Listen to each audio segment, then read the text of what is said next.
নমস্কার, Ramakrishna TV YouTube চ্যানেলের পক্ষ থেকে সকল মা বাবা দাদু দিদা ঠাকুমা ঠাকুর দাদাদের জানাই অনেক অনেক ভালোবাসা, প্রীতি ও আন্তরিক শুভেচ্ছা।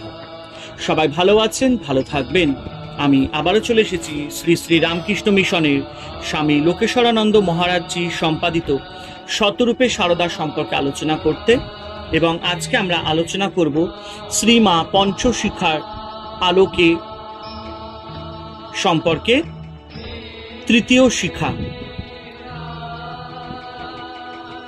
ঠাকুর শ্রী রামকৃষ্ণ নাগমশাই ওরফে দুর্গাচরণ নাগকে দেখিয়ে নরেন্দ্রনাথকে বলেছিলেন, এরই ঠিক ঠিক দীনতা, একটুও ভান নেই। শ্রীরামকৃষ্ণের এই দুই শিষ্য নরেন্দ্রনাথ ও নাগ মহাশয় সম্বন্ধে গিরিশচন্দ্র বলেছিলেন, নরেনকে ও নাগ মহাশয়কে বাঁধতে গিয়ে মহামায়া বড়ই বিপদে পড়েছেন। নরেনকে যত বাঁধেন তত বড় হয়ে যায়, মায়ার দড়ি আর কুলোয় না। শেষে নরেন এত বড় হলো যে মায়া হতাশ হয়ে তাকে ছেড়ে দিলেন। নাগ মহাশয়কে মহামায়া বাঁধতে লাগলেন, কিন্তু মহামায়া যত বাঁধেন নাগ মহাশয় তত সরু হয়ে যান। ক্রমে এত শুরু হলেন যে মায়াজালের মধ্য দিয়ে গলে চলে গেলেন। তৃণাদপি শুনিছেন, তৃণের চেয়েও আন্ত সত্যি নিরভিমানিতার ও দীনতার মূর্ত প্রতীক ছিলেন সাধু নাগ মহাশয়। তার প্রতি শ্রীরামকৃষ্ণের নির্দেশ ছিল, তুমি জনকের মতো গৃহস্থাশ্রমে থাকবে, তোমায় দেখে গৃহীরা যথার্থ গৃহস্থের ধর্ম শিখবে। 1893 খ্রিস্টাব্দে সিসিমা বেলুড়ে নীলাম্বর বাবুর বাড়িতে অবস্থান করেছিলেন। সেদিন একাদশী। সিসিমা আহারে বসেছেন। এমন সময় বাড়ির ঝি এসে খবর দিল, মা নাগ মহাশয়কে। তিনি প্রণাম করছেন, কিন্তু মাথা এত জোরে ঠুকেছেন মনে হয় রক্ত বেরোবে। মহারাজ মানে স্বামী যোগানন্দ পেছন থেকে কত বলছেন থামবার জন্য, কিন্তু কোনো বাক্যই নেই, যেন হুঁশ নেই। পাগল নাকি মা? সিসি মায়ের প্রাণ ঝংকার দিয়ে উঠল। তার নির্দেশে স্বামী যোগানন্দ কম্পমান নাগ মহাশয়কে মায়ের কাছে নিয়ে গেলেন। সিসিমা দেখে নাগ মহাশয়ের কপাল ফুলে গেছে, চোখ দিয়ে জল পড়ছে, পা টলমল করছে। ভাবে মাতোয়ারা নাগ মহাশয় মুখে কেবল মা মা শব্দ। পদান্নসীন ও লজ্জাপটাবৃতা জননী তাকে ধরে বসান, চোখের জল মুছিয়ে দেন, লুচির ফল মিষ্টি তাকে খাওয়াতে চেষ্টা করেন, কিন্তু পারে না। নাগ মহাশয় সিসি মায়ের পায়ে হাত দিয়ে বসে আছেন, আর সারাক্ষণ মুখে শুধু মা মা রব। সিসি মা তার মাথায় ও গায়ে হাত বুলিয়ে দেন, ঠাকুরের নাম শোনান।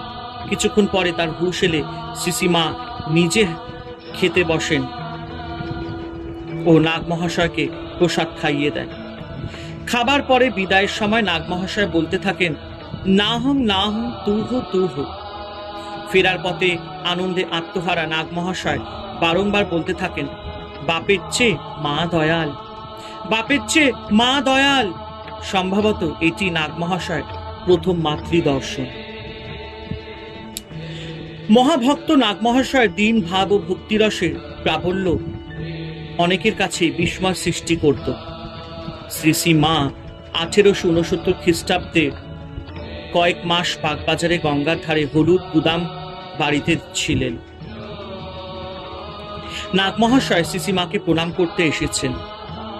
তাকে একটি শালপাতায় করে যথা নিয়মে প্রসাদ দেওয়া হলো। তিনি ভক্তির আতিশয্যে পাতাশুদ্ধ প্রসাদ খেয়ে ফেললেন। আর একবার সিসিমা একখানি কাপড় দিয়েছিলেন নাগ মহাশয়কে, তিনি সেখানে শিরভূষণ হিসাবে চিরকাল ব্যবহার করে গেছেন।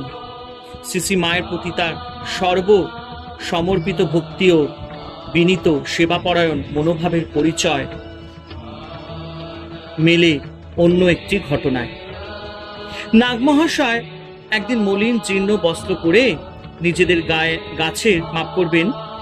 গাছের এক ঝুড়ি আম মাথায় করে মায়ের বাড়িতে এসে উপস্থিত হলো। ভালো জাতের সুস্বাদু আম, কতগুলি আমের গায়ে আবার চুনের ফোঁটা দেওয়া। নাগমহাশয় ঝুড়ি মাথায় করে এখানে ওখানে ঘুরে বেড়াতে লাগলেন। ঝুড়িটি কারোর হাতে তুলে দিতে তিনি রাজি নন। তার আকাঙ্ক্ষা সামনে বসে মাকে আম খাওয়াবেন। শ্রী মায়ের নির্দেশে নাগমহাশয়কে শ্রী মায়ের কাছে আনা হলো। একজন ব্রহ্মচারী মাথা থেকে ঝুড়ি নামিয়ে নিলে নাগমহাশয় শ্রী মায়ের চরণে বন্দনা করেন। তিনি তখন ভাবে প্রায় বেহুশ, চোখে অবিরল অশ্রুধারা, মুখে শুধু মা মা। আমগুলি কেটে ঠাকুরকে ভোগ দেওয়া হলো। পূজা অন্তে যোগীন মা একটি শালপাতায় কিছু প্রসাদ শ্রী মাকে দিলেন। শ্রী মা তা থেকে কিছু প্রসাদ আরেকটি শালপাতায় তুলে দিয়ে বললেন, খাও। ভাব বিহল নাগমহাশয় তখন কিছু খাওয়ার অবস্থা নেই।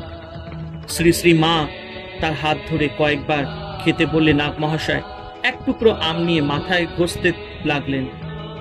শ্রী মায়ের নির্দেশে তাকে নিচের তলায় নিয়ে যাওয়া হলো। বহুক্ষণ পরে তিনি সুস্থ হলেন, কিন্তু সেদিন আর অন্ন প্রসাদ গ্রহণ করতে পারলেন না। একটু পরে বাড়ি ফিরে গেলেন। শ্রী মায়ের প্রতি নাগমহাশয়ের যেমন ভক্তি শ্রদ্ধা, তেমনি আবার তার উপর ছিল শ্রী মায়ের অপার স্নেহদৃষ্টি। একটি ছোট্ট অথচ ইঙ্গিতবহ ঘটনা।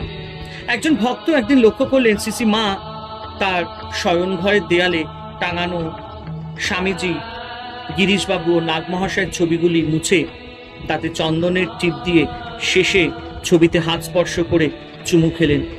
নাগমহাশয় ছবিখানি দেখে শ্রীমা অতঃপর স্বগতোক্তি বললেন, কত ভক্তই আসে, কিন্তু এমনটি আর দেখছি না। সাধু নাগমহাশয় সম্পর্কে শ্রী মায়ের আরেকটি উক্তিও এখানে উদ্ধৃত করা যেতে পারে। বাঙাল দেশীয় দুর্গাচরণ আসত। তার কি গুরুভক্তি ছিল? ঠাকুরের অসুখের সময় তার জন্য তিনি 3 দিন খুঁজে খুঁজে আমলকি এনে দিলেন।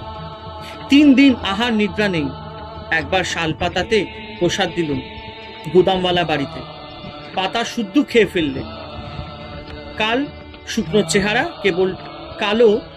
চেহারা, কেবল চোখ দুটি বড় আর উজ্জ্বল ছিল। প্রেমের চক্ষু সর্বক্ষণ প্রেমাশ্রুতে ভেজা থাকত।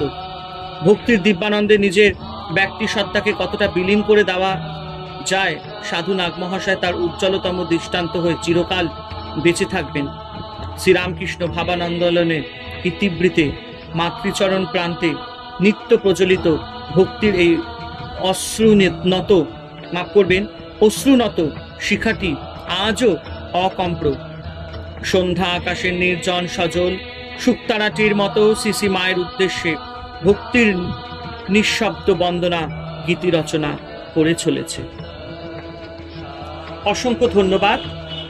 এবং সকল আত্মীয় স্বজন, পরিবারের সদস্য, বন্ধু বান্ধব, ছোট ছোট ভাই বোনদের আমি তাদের কাছে ক্ষমা চেয়ে নিচ্ছি যদি উচ্চারণে কোনো ভুল করে থাকি।